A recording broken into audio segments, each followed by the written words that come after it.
Time for the Buck Belue Show here on The Fan, 680 and 93.7. Streaming 680thefan.com. You got the Fan app. That comes in handy. Listen, crystal clear, anytime, anywhere. Smart speaker brought to you by South Point Financial Services. Nerney back in the house, coming back from Panama City. Nerney, was there an odor in the air down there? What was going on? See, the thing is, I'm more of a... I'm used to the Atlantic coast of Florida more so than the Panhandle. And I've been to the Panhandle before, but we just so happened to get an Airbnb directly right next to a swamp. So it was a little stinky at times. It was a little, I wasn't really used to it. Good to have you back in here. Road Dog Gillespie in the house. You know, I gave Road Dog that nickname. I'd forgotten about that. Yeah, years ago you gave that to me when I used to call into the Buck Belue Show on Saturdays. Yeah, and you were in that Cadillac. Driving around in that Cadillac, I'd go to all the away games, and you gave me that nickname. I mean, we're talking it's been a few 2008, years. 2009. Yeah, something like that.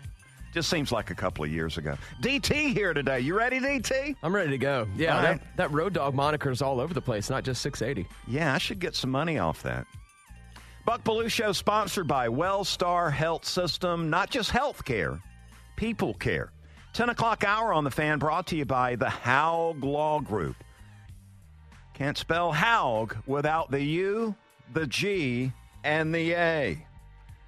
So let's get to work. Buck's Big Take. As a lifelong Braves fan, I've come to really enjoy seeing the free-spending, out-of-control Philadelphia Phillies and the New York Mets in utter chaos at the end of the regular season. These knuckleheads are convinced they can go out annually and buy a championship. The nerve of these guys. Yesterday, the stinking Mets fired their manager, Luis Rojas, because their $340 million shortstop, Francisco Lindor, only contributed 20 home runs and 63 RBIs. My goodness. $340 million for that? The stupid Phillies gave Harper a $330 million contract, and Harper couldn't lead a horse to water at the end of a long, hot day. And this just in. The Mets and Phillies are going to try to do the same thing next year. Overpay and underproduce. Talk about incompetence. It's the definition of insanity. Doing the same things over and over and expecting a different result. I love it. They're a bunch of losers. Meanwhile, our Braves, we just keep on winning. And that's the big take today. All right, so I was in Athens yesterday covering the Kirby Smart press conference, and you may have caught this on the show yesterday or maybe on social media. So I was parking in the on-campus parking deck, and I had to have a little stroll over to the athletic complex. So I go by the nearest bus stop, and I look over there, and there's JT Daniels. And Daniels has got this big backpack on. You know, it seems like these students, they load that backpack thing up, man. I mean, it's got to be a workout carrying that thing around. Well, I saw him when the bus showed up. I saw JT effortlessly pull the backpack off. I didn't see a grimace. I didn't see some kind of crazy face. It looked like he was able to take the backpack off without any pain. So hoping for the best, we're going to see JT Daniels over at Jordan-Hare on Saturday, taking some snaps, getting some reps, getting the start, and helping lead the Bulldogs to a victory over the Auburn Tigers. Holding out hope, that's what we're going to see Saturday. And then during the press conference, I had to ask Kirby Smart about the Auburn quarterback. Here you go. Kirby, can you speak on the development of Bo Nix? You've seen him a couple times already, and his ability to extend plays. Yeah, his ability to extend plays is elite. I mean, the play he had last week is basically all you need to show for the scouting report, you know, to do what he did against a really good SEC defense with a lot of tremendous athletes on it, to avoid and escape and keep your eyes downfield. It puts a lot of pressure on the defense to be able to cover people that long. And I've seen him now, you know, it seems like forever. He's been there, and we've gone against him, I guess, twice. And this is the third or fourth time we've gone against him. Can't even remember. Third? Yeah, and it seems like he's been there forever. But really good athlete, comes from a coaching family background, known his dad for a long time, and got a lot of respect for him as a competitor and leader. And I think he's gotten a lot better. He's doing a much better job keeping his eyes downfield and making decisions. Yeah, Bo Nix busted out with that game-winning performance in Baton Rouge last weekend, and a lot of the damage was done with him scrambling, extending plays, getting outside the pocket, and finding open receivers, dropping some dimes. And this was key for Bo Nix, man, because his job was hanging in the balance, brother. I mean, you got T.J. Finley came in and helped him salvage that victory against Georgia State. And so there was, I'm sure, a conversation in the coaches' meeting room with Bobo and Harsin and these coaches talking about what would be the proper decision coming into the game this week. Do you go Finley? Do you go Bo Nix? Bo Nix, man, he totally busted out with that performance. And a little concerned with this Georgia defense and what they're going to face. Remember now, you're in Auburn's backyard over on the Plains. Going to be a sold-out stadium. They're going to be hyped up. It's going to be a crazy atmosphere. What if Bo Nix early in the game gets outside that pocket, finds an open receiver as he extends these plays? Georgia falls behind early in the game, and let's say worst-case scenario, J.T. Daniels can't go, and you got Stetson Bennett out there relying on the run game. Georgia could be in for a battle royale on Saturday over in Auburn. Can't wait to see that thing go down, man. Got a lot of college football coming up on the show here. We're going to talk coming up here in a little bit, talk about two teams that are trending down, and that is a bad thing in the SEC because when you start trending down and you're not Nick Saban or Kirby Smart, then people are talking about firing you. So we'll hit on that a little bit. Also, you're going to hear the Bulldog Roundtable coming up at 35 after the hour. The hero for Georgia in the Clemson game, Christopher Smith, the defensive back, sat down with Chris yesterday and talked about that Bulldog defense and what lies ahead. And Christopher, before he walked out of the room, wanted to make sure when the interview would run because his mom living here in Metro Atlanta wants to hear the interview. So, Mom, man, you did a great job with Christopher Smith. Your son, a lot of people are proud of the way he's playing. He's been one of the key dogs here early in the year. That interview coming up at 10:35. All right, coming up next, we've got the GOAT talking about Braves and Brewers. Big week for the Atlanta Braves as we get the postseason underway. In fact, you can hear all of the NLDS, Braves, and Brewers on the Fan app. So make sure you got that, and you can catch that American League wildcard game tonight with the Yankees and Red Sox tonight right here on the Fan app. You can check it out right there. So plenty to come. Glad you're with us. Buck Belue Show here on the Fan, 680 and 93.7. Things I thought could never happen. Me in a punk band? What? We Are Lady Parts, a new original comedy streaming only on Peacock. A confused mix of hash anthems and sour girl power. Syra, vocals. Aisha, drummer. Bisma, bassist. Mumtaz, band manager. And me, Amina, lead guitar. You were really good until you puked all over the front row. Ew. We Are Lady Parts. All episodes streaming now. Only on Peacock. Time to talk Braves. Let's chop it up. Presented by Haug Law Group, your local personal injury attorneys. HaugLawGroup.com. Joining us now, Braves legend, Major League Baseball Hall of Famer Chipper Jones joins us on the Buck Belue Show here on the Fan. Chipper, thanks for the time. Chipper, what about the postseason for the player? How much does the game change between the regular season and the postseason? There's definitely an uptick in adrenaline. Obviously, the game kind of speeds up a little bit. Look, it's going to be about the pitching staffs. You know, which pitching staff shows up from innings 1 through 9. You know, Charlie and Freed have been doing a great job. Ian Anderson's pitched well of late. Going to need some big innings out of the bullpen to help match some of the zeros that the Brewers pitchers are going to throw up as well. You know, Burns and Woodruff and obviously Hader down at the end of their bullpen. Very, very, very formidable, and runs are going to be at a premium. Yeah, we might want to have the lead heading into the ninth inning with Hader down there coming out. Chipper, I'm a little concerned with all these bombs we've hit in the regular season. I'm concerned we don't play enough small ball. Am I going old school on you here? Should we be a little concerned about that? I said early in the season that we didn't hit enough singles, and hopefully we're out of that little funk. Look, you're not going to hit 3 or 4 homers against this pitching staff in a game. You're going to need to take advantage of your opportunities. When you get guys in scoring position, you're going to have to play some small ball. Hopefully that happens for the Braves in this series. Snitker seems like a chip off the old block as far as Bobby Cox goes. What's the secret to success for Snit? It seems like everybody in that clubhouse respects the guy.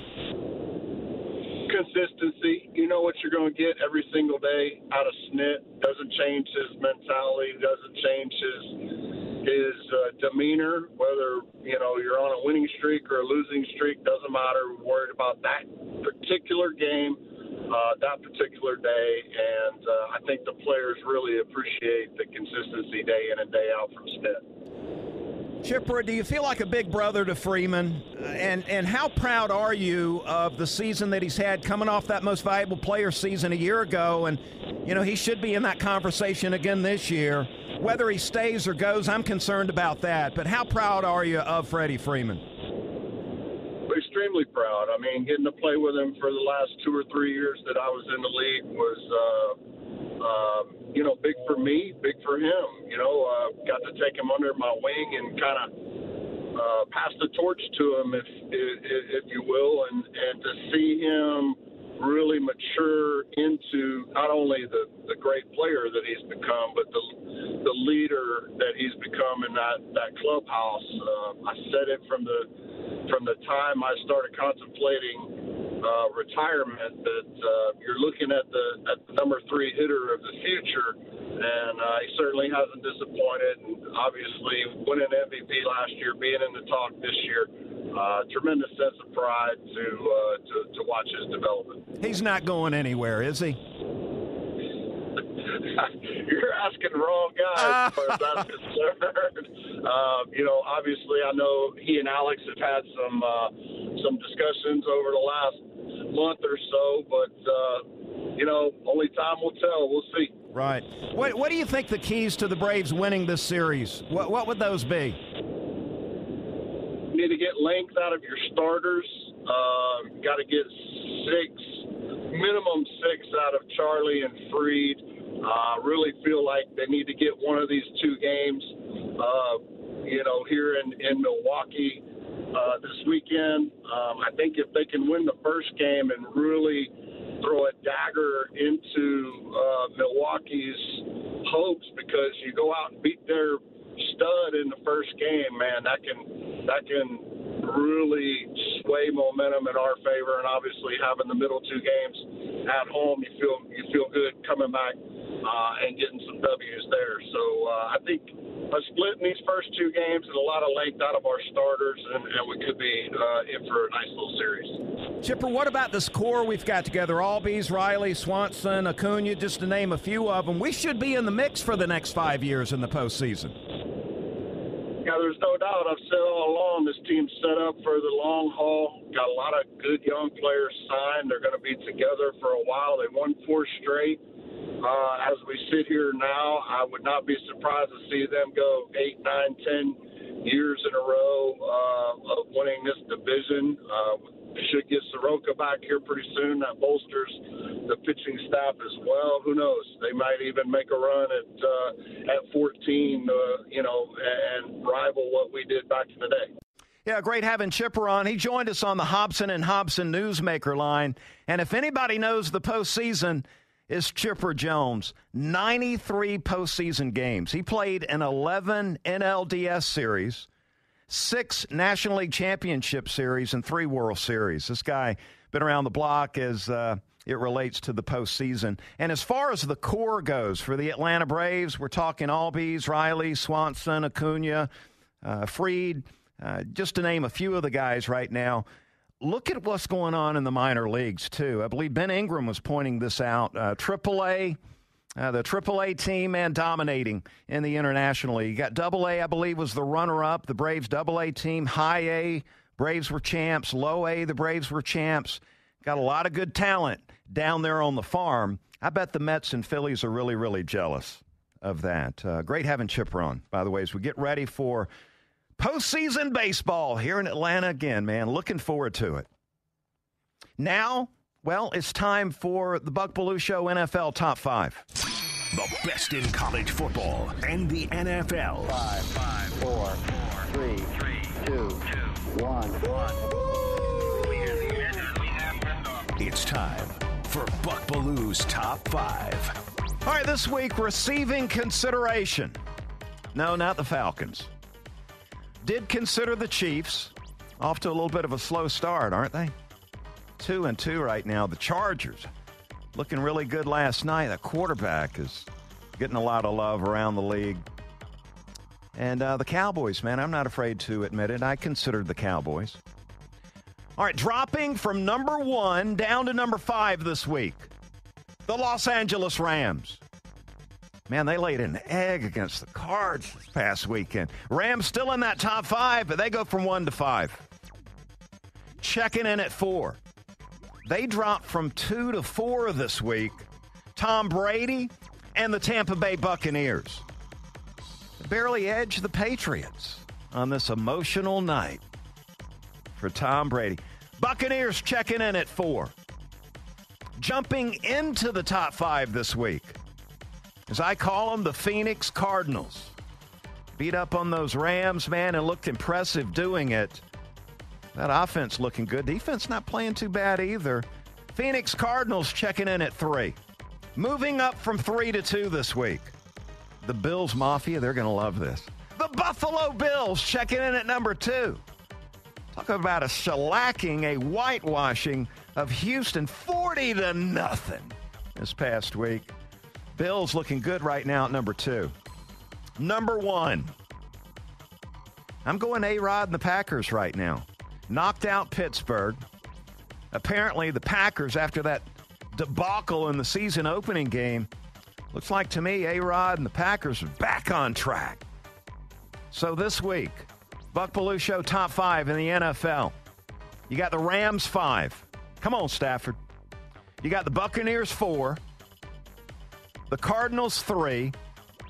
The Bills 2. The Packers numero uno this week. Buck's Top 5 on 680 The Fan, Atlanta's sports station. Yes, sir. Any problems with that, guys? Any problems with the top 5 this week? I've been getting some pushback on some of these. Oh, no. I mean, I would have kicked Brady out. I mean, you're only going to win by 2 points. I mean, you're worthless. Yeah. I mean, come on, man. I mean, you know the field, you know that team like the back of your hand. I mean, they should have definitely won by more than that. It was really sweet to see all the pregame hype and the Adele music and all that playing. Yeah, and did you see that Belichick hug? I mentioned this yesterday. That was the quickest hug I've ever seen. I didn't think they needed a kiss, though. I didn't see the kiss. Was that on the neck? Wowzers. All right, let's talk a little college football. Tasty. Time for the College Football Nugget. Presented by your locally owned and operated Ace Hardware. Find your neighborhood store at acehardware.com. All right, got a couple of teams trending down in the SEC. One of them, Coach O, and the LSU Bengal Tigers, man. They going to get this thing turned around? Coach O, I take full responsibility. That's what Coach O did with the media. Took full responsibility for this 3-2 start. What's going on with LSU? Well, they got some problems. Number 1, got some offensive line issues. Wasn't he bragging about that offensive line at media days? They're not playing very well right now. And problem number 2, they're having trouble running the football. So you got Coach O going in that offensive staff meeting room and demanding that this new offensive coordinator, we need you to run that ball a little bit. Because they're not running it right now. Well, that's a problem. And then Coach O pointing out the third problem offensively. We're changing the play too much. We got too much confusion. up there at the line of scrimmage. Let's call the play and run the play. Yeah, there's too much of that standing around up there at the line of scrimmage and then trying to decipher if it's an odd front or an even front or if it's a blitz or a zone. Call the play, run the play is what Coach O's saying. Go Tigers! And you look at the next 4 games for LSU, my goodness. So they're in Lexington. Kentucky, boy, they're playing. They're on top of the world taking down Florida. So LSU goes to Lexington. They host Florida. That'll be a big game for both teams. Then they go to Ole Miss and have 2 weeks to get ready for a trip to Tuscaloosa. We're going to beat Alabama. Yeah, I'm not so sure about that this year, Coach. We're coming. I mean, we're coming. And we ain't backing down. I mean, there's a chance here. LSU could lose 5 in a row.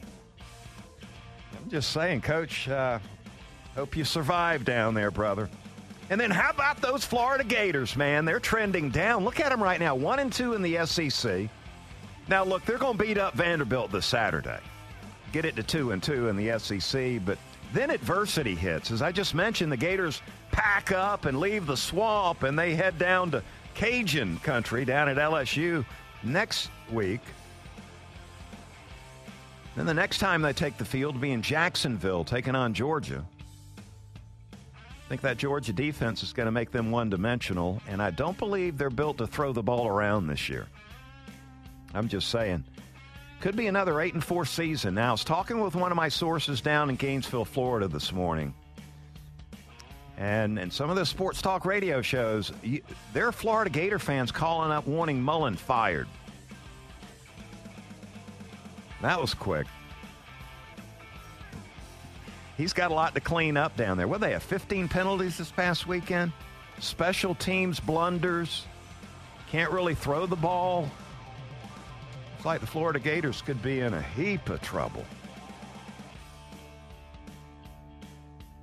In spite of that, playing Alabama tough. Maybe they hung their hat on that too much. You know, I saw where Florida played them to 2 points in that game.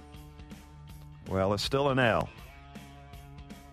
So you finished up strong at the end of the game after Alabama already had that thing decided. So 2 teams to keep an eye on here. Florida and LSU. And there's your Nuggets today. Great to see you, Buck. Thanks, Coach. Good luck down there. All right, we got a big party coming up. UGA versus Auburn party at Hooters Cumberland. Man, it's one of the oldest rivalries in the Deep South. In fact, it is, and it descends on Jordan-Hare. The Fan is setting the table for the Georgia-Auburn weekend with a huge party at Hooters Cumberland on Wednesday, October the 6th. Isn't that tomorrow? Yeah, so coming up tomorrow, the Fan starting at 11 a.m. at Hooters Cumberland for live broadcast of Cellini and Domino, and then Chuck and Chernoff, and then the audio fun bag as we roll it out for the Georgia-Auburn weekend. Plus, we're going to have a couple of pairs of tickets to the game on the plane. So make sure you show up. You got to be there to win. That's coming up tomorrow. Make time for Hooters Cumberland. And you're going to get a full dose of the official sports talk station of the Dogs, and that being 680 The Fan. Sounds like a big party over there. Hooters Cumberland, getting ready for Georgia and Auburn. Looking forward to that, man. I just think this game for Georgia is all about the start in the game. You don't want to give this team any hope or any confidence and get that large crowd involved there at Jordan-Hare rocking the place. So I think Georgia, one of the keys to Georgia taking down Auburn this week is to get off to a really good start in the first quarter. Maybe go on a touchdown drive early when you get the ball first or second possession of the game. Sort of set the tone that there's going to be no upset today. And then you got to find a way to corral this Bo Nix, man, who is running around like a crazy man out there. Did you see him last week? Dude was running around all over the place making big plays. So that is danger right there if offensively JT Daniels can't go. Bulldogs offensively get off to a slow start. Bo Nix makes a couple of plays, extending plays out of the pocket. Auburn takes a lead early on, and then now you get that Auburn Tiger crowd involved. Not the scenario the Georgia Bulldogs are looking for in that one. All right, yesterday I was in Athens at the University of Georgia for the Kirby Smart press conference, and we had the opportunity. Road Dogg, man, he is well connected over there. Next thing I know, I'm sitting in front of the hero of the Clemson game, defensive back Christopher Smith, and we sat down and had a little chat. Joining us now is Bulldog defensive back Christopher Smith. Congratulations on a big win over Arkansas. Appreciate it. Talk about the victory, how you guys got it done. Well, it's a lot of preparation that go into everything that we do every week. And, we just trying to stay consistent on that. And, Arkansas was one of those obstacles. Obviously a great team, number 8 team in the nation, coached by one of our former coaches. So it's sort of like a homecoming. It was a lot of coaches that were here my freshman and sophomore year that were on that side of the ball. And, it was just a great game and a great win for our team. The crowd got coached up during the week by Coach Smart, right? Show up loud, be loud, and be there early. That was great stuff. I seen a lot of tweets from Josh Brooks too. He does a good job of keeping our crowd into the game and things like that. So how loud was it down there? It was pretty loud. I mean, I don't want to go out on a limb and say that might be the loudest I've heard Sanford. And for that to be a 12 o'clock game, that's just a testament to our fans. And we had the 2 false starts right at the beginning of the game, and I feel like they were a big part of that. And, it just continued on throughout the game, and it was a big momentum piece for us. Looked like the front 7 just took over the game for you guys. Yeah, I mean. They pretty much always taking over and things like that. But like I said, that's a testament to all the hard work they put in. It's a lot of things that go on behind closed doors and behind the scenes that people don't see. That the amount of work that they put in, they very much deserve it. All right, so you got to be excited about this trip to Jordan-Hare, right? So you're going to pack up and hit the road again. One of the great venues in SEC play. You must be excited about this week. Yes, sir. Auburn's a great place to play. They got a great fan base, a great team, very well coached every year. Very physical, fast players, and they match up pretty well with us. And it's going to be a juggernaut when we go in there. So you've seen Bo Nix before, and LSU, I was watching the game this past Saturday night, really extending a lot of plays, making some plays, scrambling around. Talk about the challenge of facing a dual-threat guy like that. Yeah, I was watching the game live. We had an early game, so I had a chance to catch some of the games that we've seen. And, Bo Nix, he's just a great player. Like I said, he got that it factor about him. That ability to extend plays. And, he's always looking to get the ball downfield to his receivers. He's not just always taking off. That brings a different element to the game. And, we're going to have to hone in on that if we want to win this game. Going to face a former teammate, D-Rob, over there making some plays for the Tigers now. Yes, sir. I know you probably appreciate him. He's going to be on that other sideline this week. Yeah. Like I said, I love D-Rob. And, he was obviously a great teammate while he was here, a great receiver. Definitely going to be in the NFL one day and things like that. But, when we step between those white lines, it's all business. We're going to have to go out there and handle our business. I plan on putting my best foot forward. I know the rest of my team does. And, we're trying to come out with a W. Do you feel pretty good? We're getting close halfway into the season. How do you feel about the team at this point in time? I feel great about the team, just like I always felt great about this team and this program. The amount of work that we put in day in and day out, it's just paying off right now. And, we got a certain goal and a place that we want to make it to, and we know that we're not done. We know we want to keep going and things like that. So we got to stay humble and keep our head down and keep working. But, like I always said, I always feel good about the team and things like that. We're doing a great job so far this season. We're just trying to keep it up. Hey, best of luck. A great job so far. Got a lot of people out there pulling for you guys to do some special things. We'll look forward to seeing you guys mix it up with Auburn on Saturday. Sir. Yes, sir. Appreciate y'all. All right, Christopher Smith, man, really impressive guy. The Bulldog Roundtable brought to you by Georgia's own credit union, Georgia Pack and Load, and Ken Nugent. We appreciate them very much. I'll tell you, there's some impressive guys on this Bulldog team, Road Dogg, and Christopher Smith is one of them. Well, I want to pull the curtain back a little bit. And before the interview started yesterday, you said, hey, do you want to be Chris or Christopher? And he flat out said, he said he didn't mind, I don't think either way, but I think he just landed on Christopher is what he officially wants to be called, right? Well, yeah, and, I just kept seeing Chris, with a period after it. Now, I thought, wow, in the beginning, everybody was going with Christopher, so I just wanted to make sure prior to the interview that we got it right.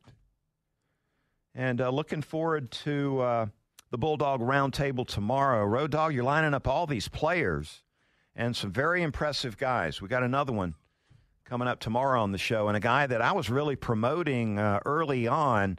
He's from the LSU country down there in New Orleans, Eric Van Pran, the Bulldog center. And, boy, he really took off last week. You know, it's a tough job, the center thing, Nerney, as you know. Offensive lineman, it's a tough gig regardless, but center especially, where you've got to identify the defense, what the front is, what the blocking scheme is. Then you got to make sure the quarterback gets the football. Then you got to take care of that nose tackle. I mean, there's a lot on his plate, and it was a little rough in the beginning. But I tell you what, this game this past weekend, he totally dominated out there.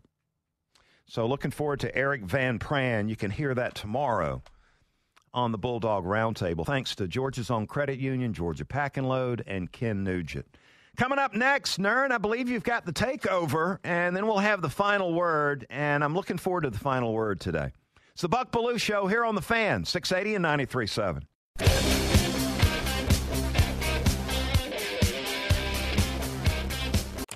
Every day, thousands of hackers try to steal your crypto.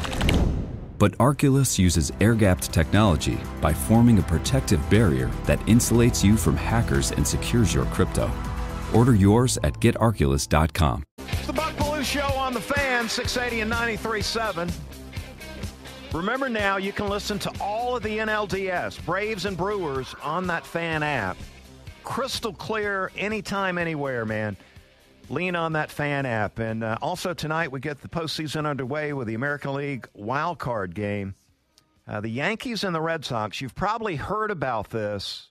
In fact, you can't go anywhere as far as the TV goes without seeing coverage of that. But you can hear it tonight here on the Fan.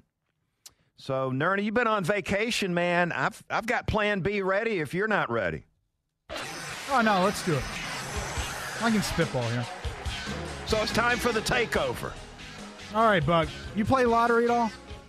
Yeah, you know, when that number gets big, I'll go in there and buy a couple of tickets. Well, the number's gotten pretty big recently. The Powerball ticket worth $699.8 million. We'll just call it $700 million. $700 million. We'll say $700 million. All right, I'm stopping in there on the way home. Sold. Well, no, we already have a winner here. One winning ticket. I guess we've gone like 40 days or something without getting a winner in the Powerball. One lucky guy over in California or gal gets the $700 million. And I'm just curious, what do you do? Say you win the lottery, you strike it big. Do you come into work the next day and kind of act like nothing has happened, or have we seen the last from Buck Belue?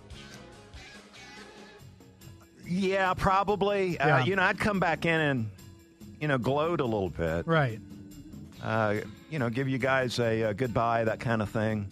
Maybe a little handshake, money handshake on the way out the door. Yeah, see, I feel the same. Like, I feel like I would walk in, and no offense, I'd cut you a check because I've known you for a long time. And I interned under you. I'd prefer when I cash. first got here. Well, yeah, we can do cash too. But I feel like I would come in here, I'd hand off a couple envelopes to the behind-the-scenes folks. Road Dogg, he'd get a little sack of cash. A couple other people up here. But then I'd probably just turn the key card in and head to the beach. I had a buddy win the lottery.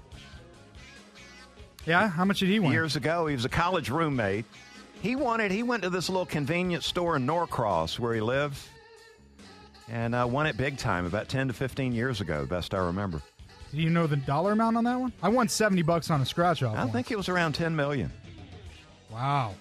You still talk to him, or did he disappear? Oh, yeah, big time. Yeah, no, he's still the same guy. That's what's so impressive. Now, he doesn't work as hard. Plays golf a lot. As he should. Yeah, he cashed in big, man. I was stunned, though. He told me as soon as he won, like he was getting these phone calls in the next couple of days from people wanting some of the money. Shocked.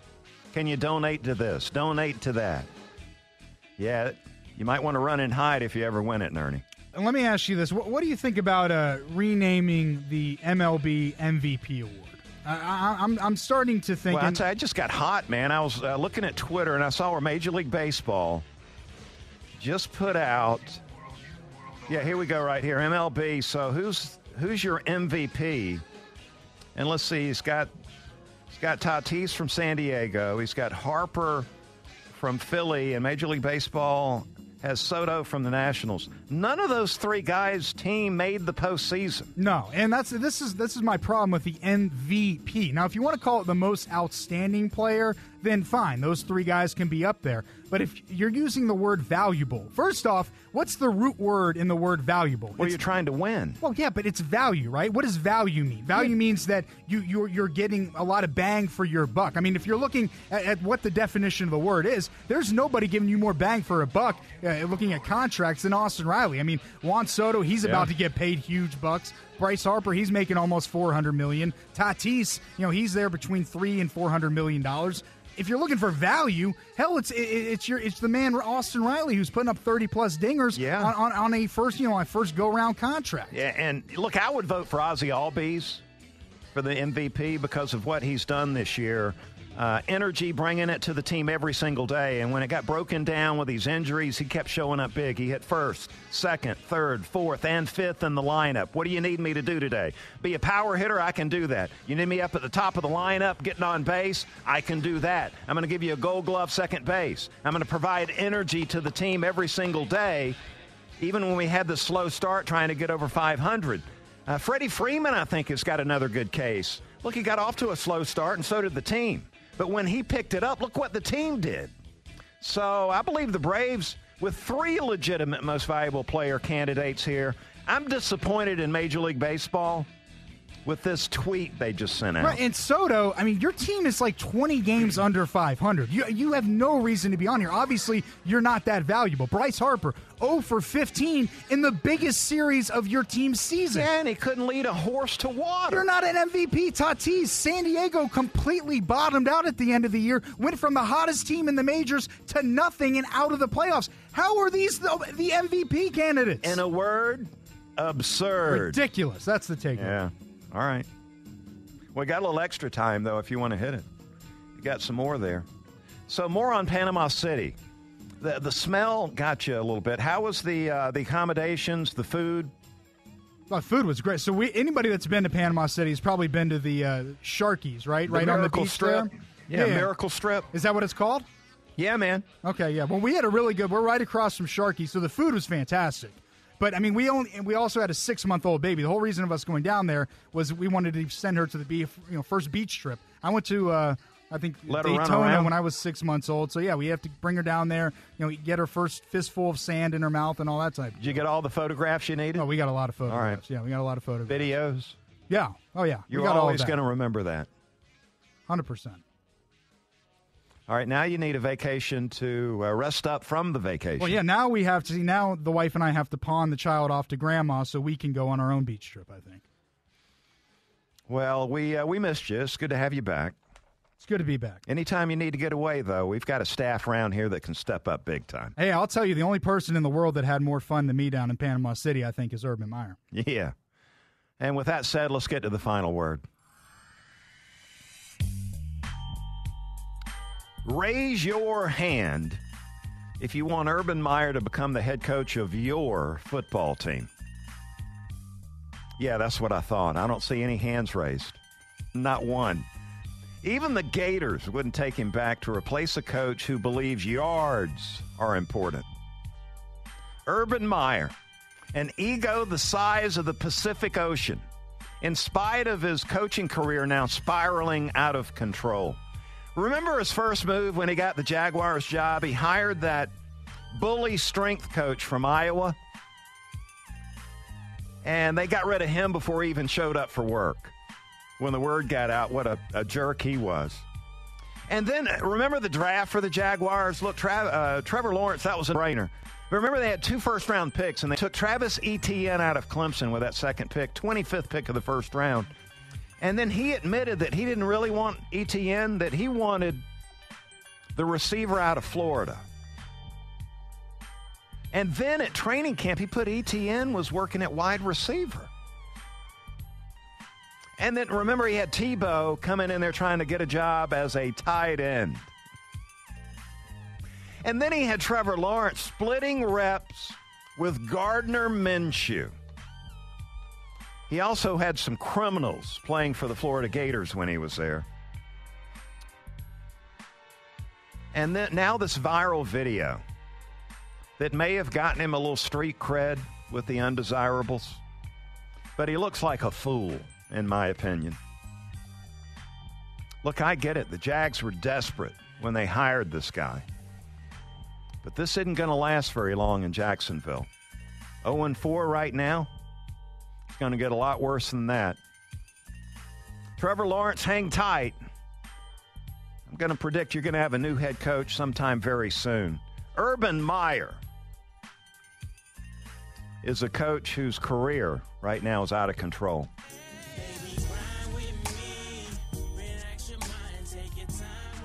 Yeah, so Urban Meyer, man.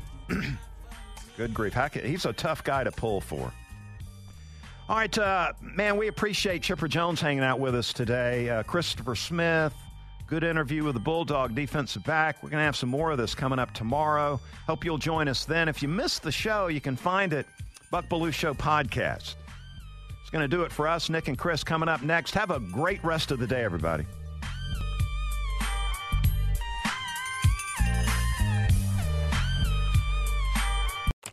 Every day, thousands of hackers try to steal your crypto. But Arculus uses air-gapped technology by forming a protective barrier that insulates you from hackers and secures your crypto. Order yours at getarculus.com.